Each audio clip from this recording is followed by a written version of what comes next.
सो आज जो है अपना this is the third part of in the rheumatology introduction section. आज हम बात करने वाले हैं, पिछले में हमने बात करी थी बोन के बारे में, बोन कितने प्रकार के होते हैं।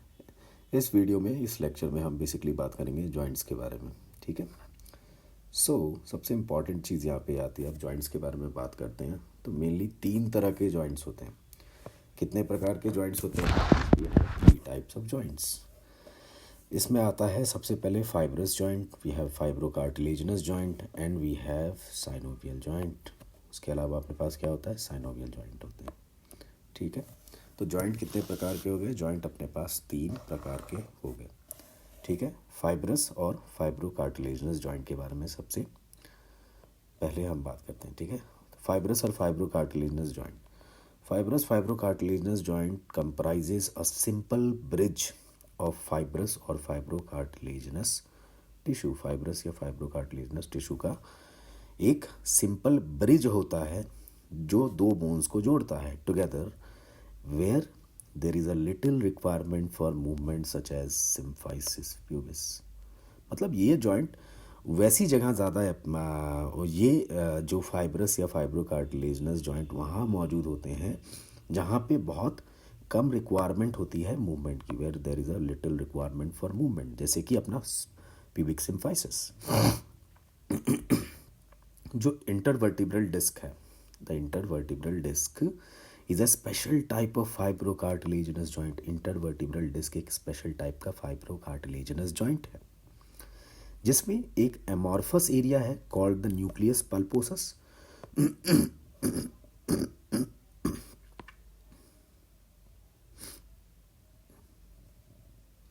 तो उसको हम लोग क्या कहते हैं? न्यूक्लियस पल्पोसस कहते हैं। क्या कहते हैं? Nucleus pulposus. ठीक है। एक अमॉर्फस एरिया है, lies in the centre of fibrocartilaginous bridge. जो फाइब्रोकार्टिलेजिनस ब्रिज है उसके सेंटर में एक एरिया होता है जिसको न्यूक्लियस पल्पोसस कहते हैं। द न्यूक्लियस पल्पोसस में वाटर कंटेंट बहुत ज़्यादा रहता है। क्या रहता है? वाटर कंटेंट बहुत ही ज़्यादा रहता है। एक्ट एज अ सस्पेंशन या कुशन की तरह काम करता है टू इम्प्रूव द, ये जो डिस्क में जो शॉक एब्जॉर्बिंग प्रॉपर्टी, कोई भी अगर मान के चलो किसी प्रकार का कोई ट्रॉमा होता है तो उसमें आपके डिस्क ये जो इंटरवर्टिब्रल डिस्क है इसके बीच में न्यूक्लियस पल्पोसस का होना, एक कुशन की तरह काम करना, it is a very advantageous thing. अब हम बात करते हैं बेसिकली तो यहाँ एक टेबल दे दिया है अपने को कि जॉइंट्स कितने प्रकार के होते हैं। तो we have basically 3 types, fibrous, fibrocartilaginous and synovial. Fibrous joint की मूवमेंट जो है, रेंज ऑफ मूवमेंट बहुत मिनिमम होती है और फाइब्रोकार्टिलेजिनस की लिमिटेड होती है, लेकिन साइनोवियल जॉइंट की मूवमेंट बहुत ज़्यादा होती है, मतलब इतना रेंज ऑफ मूवमेंट काफ़ी ज़्यादा होता है। एग्जांपल्स की बात करें तो फाइब्रस जॉइंट में स्कल सूचर्स हैं। ठीक है। फाइब्रोकार्टिलेजिनस में pubic symphysis, costochondral, costochondral means costal, costal means ये कोस्टल कार्टिलेजेस हैं जो रिब्स में मिलते हैं। Chondral, what is chondral? जो वर्टिब्रा, जो रिब्स जाके पीछे किससे मिलते हैं? वर्टिब्रा से मिलते हैं। वो जो जॉइंट बनता है इंटरवर्टिब्रल डिस्क और sacroiliac joint are fibrocartilaginous joint. Synovial जितने भी लिम्ब के जॉइंट्स होते हैं, नी जॉइंट, एल्बो जॉइंट, जो भी देखते हो आप, सारे साइनोवियल जॉइंट में। Temporomandibular joint, TMJs are also synovial and costovertebral, ये भी क्या होते हैं? साइनोवियल जॉइंट्स होते हैं। अब बात करते हैं साइनोवियल जॉइंट के बारे में।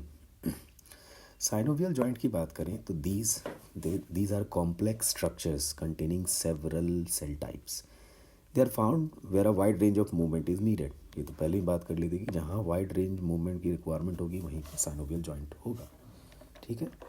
अब आर्टिकुलर कार्टिलेज की बात करेगा। आर्टिकुलर कार्टिलेज एक एवैस्कुलर टिश्यू है which covers the bone ends in the synovial joint. Synovial joint में जो बोन रहते हैं उसके एंड को एक एवैस्कुलर टिश्यू कवर करती है, that is articular cartilage. And cartilage cells, जिनको हम लोग कॉन्ड्रोसाइट्स कहते हैं, are responsible for synthesis and turnover of cartilage. Chondrocytes ही कार्टिलेज बनाते हैं which consist of a mesh of type 2 collagen. ठीक है।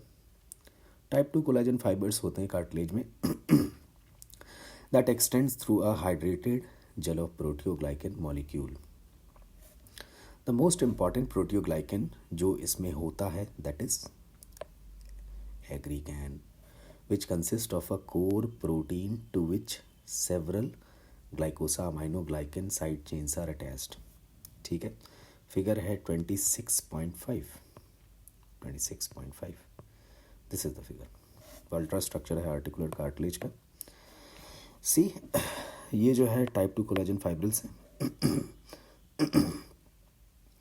और ये क्या है, ये अपने पास है हाइलूरोनैन, ठीक है, दिस थिंग। ये पूरा क्या है, एग्रीकैन है। एग्रीकैन के अंदर क्या क्या चीज़ें हैं, we have keratin sulphate, this is chondroitin sulphate and ये कोर प्रोटीन। तो कोर प्रोटीन के अराउंड 2 ग्लाइकोसामाइनोग्लाइकेंस हैं, keratin sulphate and chondroitin sulphate, and this is the link protein जो इनको जोड़ रहा है, किससे, हाइलूरोनैन से, ठीक है, this is the thing.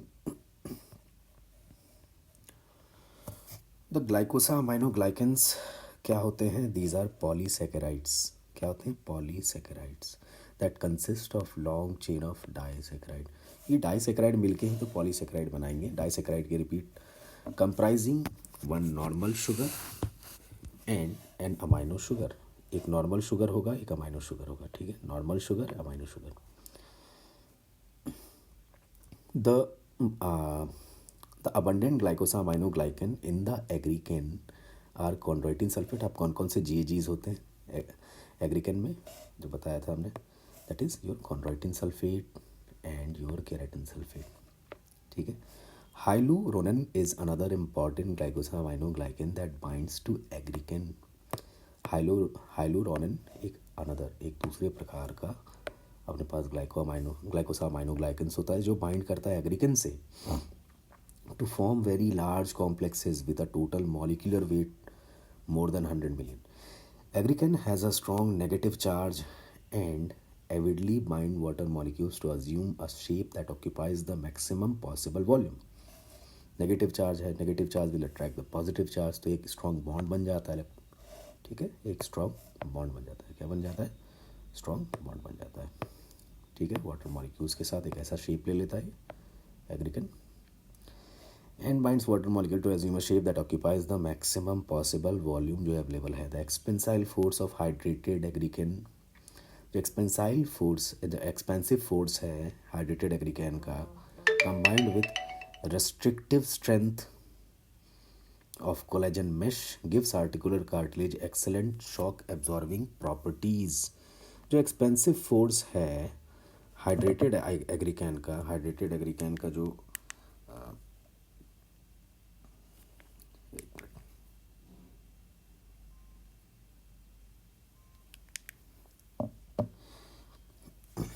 Okay continue. जो एक्सपेंसिव फोर्स है हाइड्रेटेड एग्रीकैन का, combined with restrictive strength of collagen mesh, okay, gives articular cartilage excellent shock absorbing properties, okay. With ageing the concentration जो है कॉन्ड्रोइटिन सल्फेट का decrease होता है, ठीक है, वेयर एज जो केराटिन सल्फेट है वो बढ़ता है। दिस इज़ अ पैराडॉक्स कि केराटिन सल्फेट बढ़ रहा है, कॉन्ड्रोइटिन सल्फेट घट रहा है, रिजल्टिंग इन, जिसकी वजह से क्या होता है कि वाटर कंटेंट कम हो जाता है। क्या होता है, वाटर कंटेंट कम हो जाता है, और वाटर कंटेंट कम होगा तो ऑब्वियसली शॉक एब्जॉर्बिंग प्रॉपर्टीज़ भी कम हो जाएंगी।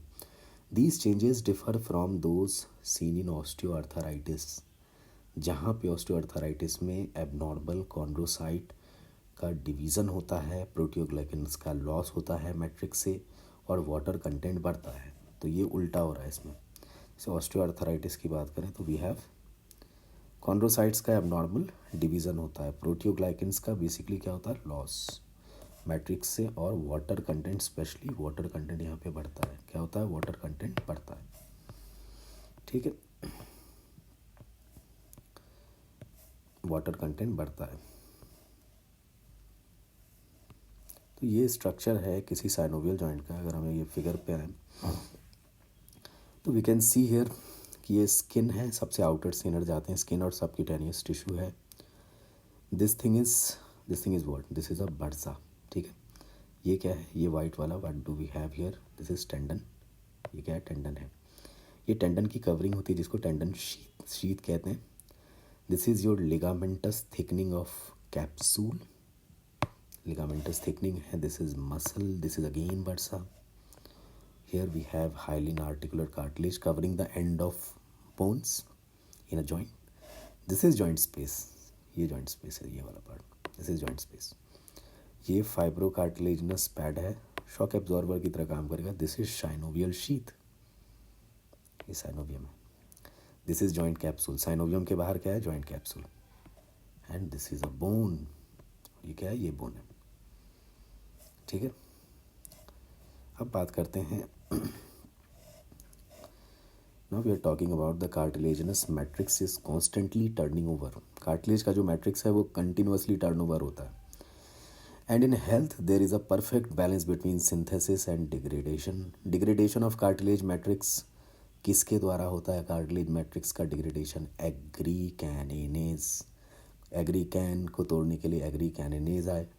और मैट्रिक्स मेटालो MMPs जो हम पढ़ते हैं, matrix metalloproteinases responsible for breakdown of protein and proteoglycan. Okay.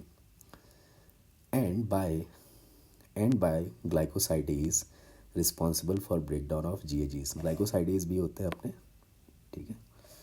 Pro inflammatory cytokines कौन कौन से होते हैं? We have interleukin 1 pro inflammatory है. Tumour necrosis factor is also pro inflammatory which are release during inflammation, stimulate production of aggrecanase. Okay. And matrix metalloproteinases, इनके production को बढ़ाता है ये pro inflammatory cytokines causing the destruction of cartilage. ठीक है. Now we are talking about synovial fluid. synovial fluid के बारे में बात करते हैं. synovial fluid, the surface of articular cartilage are separated by a space, okay, filled with synovial fluid. Okay. एक viscous fluid होता है that lubricates the joint and it is an ultra filtrate of plasma. ultra filtrate है plasma का. into which synovial cells क्या release करेंगे? hyaluronan and proteoglycans. Okay. Synovial fluid के अंदर synovial sales वो क्या बनाएंगे भाई? वो बनाएंगे हाइलोरोनिन एंड प्रोटियोग्लाइकन्स. फिर आता है इंट्रा आर्टिकुलर डिस्क. इंट्रा नाम से पता चल रहा है. Intra means within, articular means joints. Joints के विद इन जो डिस्क होते हैं. कुछ जॉइंट होते हैं contain fibrocartilaginous disc within the joint space that act as a, बताया था मैंने, शॉक एब्जॉर्बर की तरह काम करते हैं. ठीक है. They act as a shock absorber. They act as a shock absorber. Shock absorber की तरह काम करेंगे. The most clinically important are the meniscus. आपने सुना होगा meniscus, medial meniscus, lateral meniscus. ठीक है. तो menisci of knee joint and they are avascular. Important चीज़ ये है इनमें कोई ब्लड सप्लाई नहीं होता है. That remain viable because of diffusion of oxygen and nutrients from synovial fluid. इनके खुद का ब्लड सप्लाई नहीं होता बट इनको सप्लाई कौन करता है भाई? उनको सप्लाई करता है साइनोवियल फ्लूइड. क्या क्या देता है? ऑक्सीजन और न्यूट्रिएंट्स देता है. ओके. नेक्स्ट आता है साइनोवियल मेम्ब्रेन और जॉइंट कैप्सूल और बर्सा. बोन्स जो है साइनोवियल जॉइंट के are connected by joint capsule. Synovial joint के बोन को कनेक्ट कौन करता है भाई? कनेक्टिंग लिंक है जॉइंट कैप्सूल. अब जॉइंट कैप्सूल क्या है? एक फाइब्रस स्ट्रक्चर है which is richly supplied with, और इसका जो सप्लाई की बात करें, ब्लड वेसल्स होते हैं, नर्व्स होता है, लिम्फेटिक्स होता है, which in cases the joint. Ligaments are discrete regional thickening of capsule. ठीक है. Discrete regional thickening of capsule that act to stabilise the joints. The inner surface of the joint capsule is synovial membrane. जो joint capsule का inner surface है उसको हम क्या कहते हैं? साइनोवियल मेम्ब्रेन कहते हैं. क्या कहते हैं? Synovial membrane. The inner surface of a joint capsule is known as synovial membrane, comprising an outer layer of blood vessels and loose connective tissue that is rich in type 1 collagen. 26.4 इसी figure के बारे में बताया जा रहा है. Yes, this is the joint capsule जो हमने बताया. इसके अंदर में साइनोवियम रहता है. Yes, you can see it.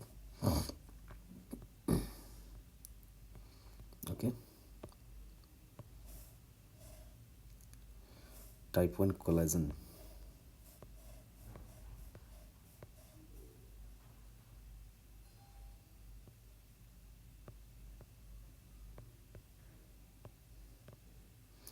और एक इनर लेयर होती है 1 to 4 सेल्स की thick, consisting of 2 main cell types.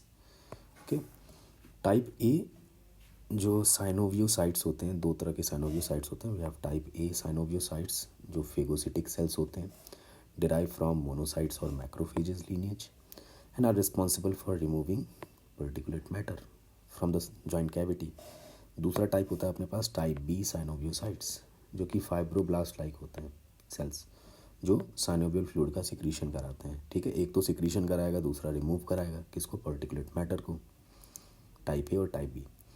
Most inflammatory और degenerative joint diseases are associated with thickening of synovial membrane and infiltration by lymphocytes, polymorphs and macrophages. तो इसमें क्या होता है, 3 चीज़ें होती हैं, साइनोवियल मेम्ब्रेन की थिकनिंग, और जो साइनोवियल कैविटी होती है उसमें साइनोवियल फ्लूइड के अंदर इन्फिल्ट्रेशन होता है, लिम्फोसाइट, पॉलीमॉर्फ्स एंड मैक्रोफेजेस। बर्सास क्या होते हैं, हॉलो सैक, खाली बोड़े के समान होते हैं, जिनकी लाइनिंग भी कौन करता है, साइनोवियम करता है, और contain a small amount of synovial fluid इसमें भी होता है। They help the tendon and muscle move smoothly. जो टेंडन और मसल है वो स्मूथली मूव कर पाए। ये मसल है, देख see this is the muscle, ये मसल है, ये बर्सा है, and you can see this is ligamentous thickening of this, and this is the tendon sheath. यहाँ भी बर्सा है, ऐसी बर्सा, दिस इज टेंडन। तो टेंडन और जो मसल्स हैं दोनों के बीच में एक स्मूथ मूवमेंट के लिए जो रिस्पॉन्सिबल स्ट्रक्चर होता है, that is bursa. Okay, next आता है skeletal muscle. Skeletal muscles are responsible for body movement and respiration. Okay, muscle consist of bundle of cells. Muscles के अंदर मायोसाइट्स होते हैं embedded in fine connective tissue containing nerves and blood vessel. Myocytes are large, myocytes क्या होते हैं, definition of myocytes, myocytes are large elongated multinucleated cells formed by fusion of, कैसे बनता है, fusion of mononuclear precursors. Myoblast बनाते हैं myocytes in the early embryonic life. The nuclei lie periphery and the centre of cell contains actin and myosin. Nucleus जो है myocyte के अंदर periphery में होता है, और जो सेंट्रल पार्ट है मायोसाइट का उसमें क्या होता है, 2 मॉलिक्यूल्स होते हैं, एक्टिन एंड मायोसिन, जो एक दूसरे के साथ इंटरडिजिटेट कनेक्ट करके टू फॉर्म मायोफिब्रिल्स। मायोफिब्रिल्स कैसे बनते हैं, एक्टिन और मायोसिन के गठजोड़ से। ठीक है, जो रिस्पॉन्सिबल है मसल के कॉन्ट्रैक्शन के लिए। तो इसके बाद द मॉलिकुलर मैकेनिज्म, जो मॉलिकुलर मैकेनिज्म होता है of skeletal muscle contraction are same as for cardiac muscle. Myocyte contain many mitochondria that may provide large amount of ATPs that is necessary for muscle contraction and are rich in protein myoglobin, okay, which act as a reservoir of oxygen during contraction. Myoglobin will act as a reservoir for oxygen. ठीक है, individual myofibrils are organised into bundles. Individual myofibrils जो हैं वो bundles में organise हो जाते हैं। Fascicles that are bound together by a thin layer of connective tissue, the perimysium। एक बंडल है मायोफाइब्रिल्स का जिसके ऊपर एक thin layer of connective tissue की लाइनिंग है जिसको पेरीमाइसियम कहते हैं। And the surface of muscle is surrounded by a thicker layer of connective tissue that is epimysium, okay, which merges with the perimysium to form muscle tendon. Okay, tendons बहुत ही tough और fibrous structure होते हैं। Tendons क्या होते हैं, बहुत ही टफ और फाइब्रस स्ट्रक्चर होते हैं। Tough and fibrous structure that attaches muscles to a point of insertion on bone. ठीक है, बोन टू बोन लिगामेंट होता है, बोन टू लिगामेंट, ये bone to muscle is tendon of course. Enthesis कहते हैं उसको। Enthesis transmit tensile load, anthesis transmit tensile load from soft tissues to bone and are composed of either fibrous tissue or fibrocartilage depending on the local needs of tissue in adapting to physical stress. The enthesis are particularly affected by inflammation in patients with spondyloarthritis as discuss. तो enthesitis होता है उसमें, antithesis is वो एक point of insertion होता है जहाँ पे मसल्स बोन पे अटैच होते हैं और उनको अटैचमेंट के लिए हेल्प करता है टेंडन उस बोन की सरफेस पे जाके मसल्स को अटैच करता है बोन से, उसको उस पॉइंट को एंथेसिस कहते हैं और उसी का इन्फ्लेमेशन देखने को मिलता है स्पॉन्डाइलोआर्थ्रोपैथीज में। ठीक है, नेक्स्ट इंपॉर्टेंट चीज़ जो अपने पास आती है that is investigations of musculoskeletal disease. Okay, investigations of musculoskeletal disease, तो इसके बारे में जानते हैं। So investigations of musculoskeletal disease, clinical history or examination usually provide sufficient information for diagnosis and management of many musculoskeletal disorders. Investigations are helpful in confirming the diagnosis, assessing the disease activity, and indicating prognosis. Investigations that are commonly used in musculoskeletal disorders are given below more in the detail. पहली चीज़ है, important चीज़ है procedures में, जैसे बात करें joint aspiration, joint aspiration with examination of synovial fluid. ठीक है, joint में से साइनोवियल फ्लूइड निकाला, अब उसको एग्जामिन करेंगे। Is pivotal in patient with suspected septic arthritis, crystal arthritis like out intra articular bleed. ठीक है, it should be carried out in all individual with acute monoarthritis and sample should be sent for microbiology and clinical chemistry. It is possible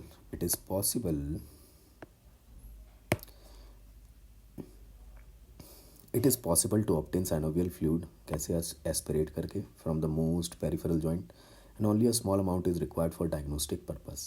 उतनी ज़्यादा amount की requirement नहीं होती। Normal synovial fluid is present in small volume, is clear and इधर colourless. Normal synovial fluid का रंग कैसा होगा भाई? क्लियर। जब अपने को नॉर्मल पता रहेगा तभी तो बता पाएंगे हम नॉर्मल क्या है। क्लियर होगा, इधर कलरलेस या पेल येलो कलर का होगा नॉर्मली, और इसकी जो विस्कोसिटी है काफ़ी चिपचिपा होगा, हाईली विस्कस होगा। ठीक है, इट कंटेन्स फ्यू सेल्स, कुछ सेल्स होते हैं उसमें थोड़े बहुत। विद जॉइंट इन्फ्लेमेशन, अगर जॉइंट में किसी तरह का सूजन है तो जो साइनोवियल फ्लूइड की मात्रा है यूजुअली बहुत कम होती है, तो इसकी मात्रा बढ़ जाएगी। जो सेल काउंट है और जो न्यूट्रोफिल काउंट है, प्रपोर्शन ऑफ न्यूट्रोफिल की वजह से टर्बिडिटी होता है। टर्बिडिटी क्यों होता है? न्यूट्रोफिल की वजह से। Neutrophil causes turbidity and the viscosity reduces due to enzymatic degradation of hyaluronin and aggrecan. Obviously viscosity कम होगी और टर्बिडिटी बढ़ेगी, enzymatic degradation of hyaluronin and aggrecan. Turbid fluid है with a high neutrophil count occurs in septic arthritis. अगर fluid turbid है, if we have a turbid fluid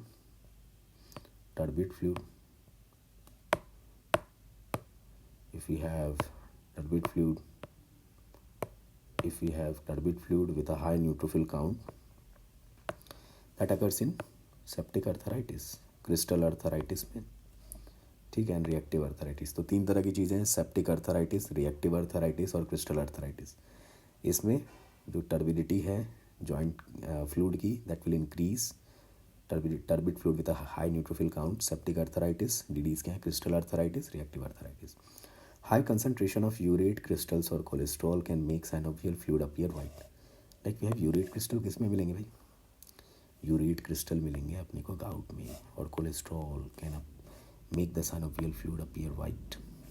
Non-uniform blood stain usually reflects needle trauma. Iatrogenic जिसको हम कहते हैं। Uniform blood staining अगर है is the most commonly due to bleeding diathesis. Haemarthrosis जिसको हम कहते हैं, क्या कहते हैं भाई?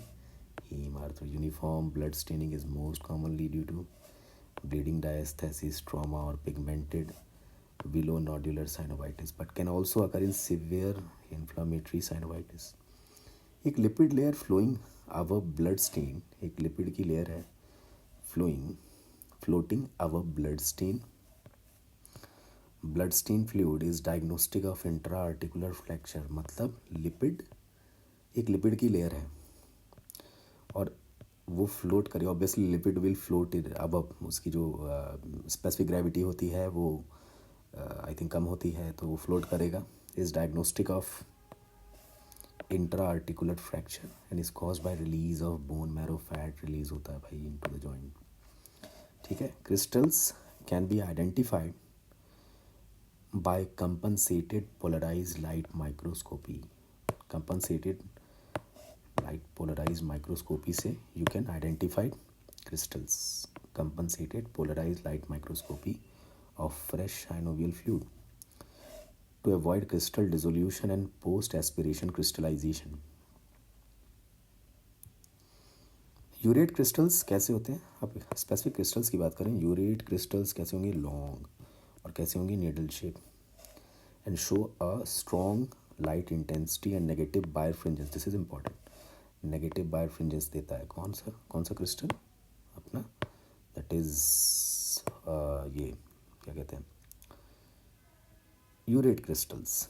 ठीक है, नीडल शेप के होते हैं, लॉन्ग होते हैं, स्ट्रॉन्ग लाइट इंटेंसिटी होती है और नेगेटिव बायरफ्रिंजेंस। कैल्शियम पायरोफॉस्फेट क्रिस्टल्स क्या होते हैं? छोटे होते हैं, रोम्बॉइड होते हैं और लेस न्यूमरस होते हैं देन यूरेट क्रिस्टल्स। ठीक है, यूरेट क्रिस्टल से कम होते हैं एंड इनकी जो इंटेंसिटी है वो बहुत वीक होती है और पॉजिटिव बायरफ्रिंजेंस होता है, कैल्शियम पायरोफॉस्फेट। इस फिगर पे आएंगे, will go to this figure. ये क्या कहता है? देखो फिगर ए की बात करें तो ये है मोनोसोडियम यूरेट क्रिस्टल है, shows bright negative birefringence, okay, under polarise light and needle shaped morphology. यहीं पे बात करें कैल्शियम पायरोफॉस्फेट क्रिस्टल की, it shows weak but positive birefringence under polarized light and are few in number. They are more difficult to detect than urate crystals। ठीक है, birefringence क्या होती है? तो you have birefringence की बात करें हम, जैसे इसको आप एक जो स्पेशल टाइप ऑफ माइक्रोस्कोपी होती है, पोलराइज माइक्रोस्कोपी, उसमें ये टर्म आता है बायरफ्रिंजेंस। बायरफ्रिंजेंस की बात करें तो ये बेसिकली रिफ्रैक्शन है लाइट का इन कोई भी जैसे कि एनाइसोट्रोपिक मटेरियल होता है in two slightly different directions to form two rays. Basically ये फिज़िक्स वाला पार्ट है, तो मेरे को उतना कुछ पता नहीं है क्या होता है, तो आप गूगल कर लें या कुछ कर लें इस चीज़ के लिए। I don't have any idea about this, what is this all about. Imagings की बात करें, अब इमेजिंग पे आएंगे, तो imaging I think will discuss in the next lecture I guess. आज के लिए इंट्रो के लिए जो थर्ड पार्ट है इंट्रोडक्शन का, that is sufficient. I hope आपको अच्छा लगा होगा। थोड़े बहुत नॉइजेज़ हैं और थोड़े बहुत सराउंडिंग नॉइजेज़ हैं, प्लीज़ अवॉइड इट। अगर अच्छा लगा हो, लाइक शेयर कमेंट सब्सक्राइब करें मेरे चैनल को, और आई होप जो भी गलती कमी या कुछ भी गलत हुआ हो तो कमेंट सेक्शन में बताएं, और कैसा लगा कमेंट्स में बताएं मुझे। Thank you, thanks a lot, शुभ रात्रि।